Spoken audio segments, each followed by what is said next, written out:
Saviez-vous que chaque fois que les musiciens prennent leur instrument, un feu d'artifice éclate dans tout leur cerveau?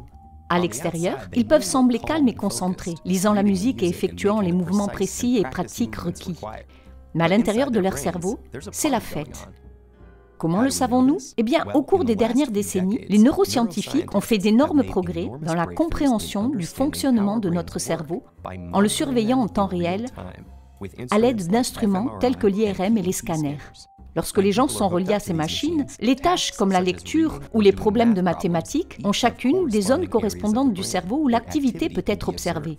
Mais lorsque les chercheurs ont fait écouter de la musique aux participants, ils ont vu un feu d'artifice. Plusieurs zones de leur cerveau s'allumaient en même temps, tandis qu'ils traitaient le son, le décomposaient pour comprendre des éléments tels que la mélodie et le rythme, puis reconstituer le tout en une expérience musicale unifiée. Et notre cerveau effectue tout ce travail dans la fraction de seconde qui sépare le moment où nous entendons la musique pour la première fois et celui où nous commençons à taper du pied. Mais lorsque les scientifiques sont passés de l'observation du cerveau des auditeurs de musique à celui des musiciens, le petit feu d'artifice de jardin s'est transformé en jubilé. Il s'avère qu'en écoutant de la musique, le cerveau s'engage dans des activités plutôt intéressantes. Jouer de la musique est l'équivalent pour le cerveau d'un entraînement complet du corps. Les neuroscientifiques ont vu de multiples zones du cerveau s'allumer simultanément, traitant différentes informations dans des séquences complexes, interdépendantes et étonnamment rapides.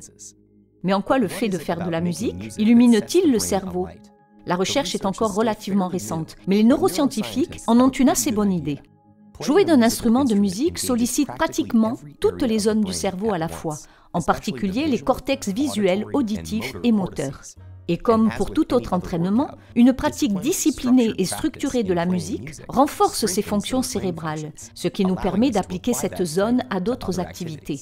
La différence la plus évidente entre écouter de la musique et en jouer est que cette dernière nécessite une motricité fine qui est contrôlée par les deux hémisphères du cerveau. Elle combine également la précision linguistique et mathématique dans laquelle l'hémisphère gauche est plus impliqué, avec le contenu nouveau et créatif dans laquelle l'hémisphère droite excelle. Pour ces raisons, on a constaté que la pratique de la musique augmente le volume et l'activité du corps calleux du cerveau, le pont entre les deux hémisphères, ce qui permet au message de traverser le cerveau plus rapidement et par des voies plus variées. Cela peut permettre aux musiciens de résoudre des problèmes de manière plus efficace et plus créative, tant dans le cadre scolaire que social. Étant donné que la création musicale implique également l'élaboration et la compréhension de son contenu émotionnel et de son message, les musiciens présentent souvent des niveaux plus élevés de fonctions exécutives, une catégorie de tâches interdépendantes qui inclut la planification, l'élaboration de stratégies et l'attention aux détails et qui nécessite une analyse simultanée des aspects cognitifs et émotionnels. Cette capacité a également un impact sur le fonctionnement de nos systèmes de mémoire et en effet,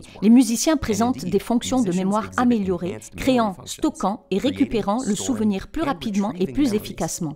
Des études ont montré que les musiciens semblent utiliser leur cerveau hautement connecté pour donner à chaque souvenir plusieurs étiquettes, telles qu'une étiquette conceptuelle, une étiquette émotionnelle, une étiquette auditive et une étiquette contextuelle, comme un bon moteur de recherche sur Internet. Alors comment savoir si tous ces avantages sont propres à la musique, par opposition par exemple au sport ou à la peinture? Ou se pourrait-il que les personnes qui se lancent dans la musique soient déjà plus intelligentes au départ?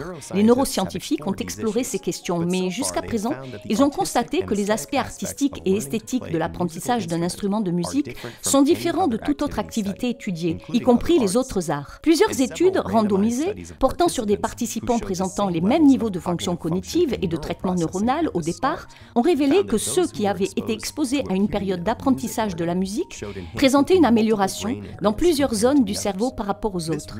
Ces recherches récentes sur les bienfaits mentaux de la musique ont fait progresser notre compréhension de la fonction mentale en révélant les rythmes internes et les interactions complexes qui constituent le fabuleux orchestre de notre cerveau.